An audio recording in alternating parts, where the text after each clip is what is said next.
Со едноминутен молк во спомен на жртвите од пожарот во дискотеката Пулс, денеска се одржа конститутивната седница на Советот на општина Кочени, на чиј дневен ред од предвидените 14 точки беа и верификацијата на мандатите на советниците, избор на председател на Советот и формирање на постојаните комисии.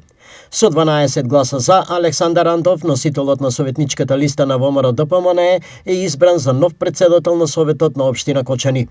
8, 9, 10, 11, 12 за, 1, 2, 3, 4, 5, 6, 7 против, значи со 12 за. Со самото тоа, заклучокот дека за председател на Советот е избран Александар Андов. Бидејќи сметам дека овој Совет ќе биде еден од оние кои што треба да го вратат достоинството во Кочени, да го вратат животот во Кочени, се надам дека вака мешовите како што од сите возрастни генерации и од сите професии ќе би работи само за доброто на нашите граѓани.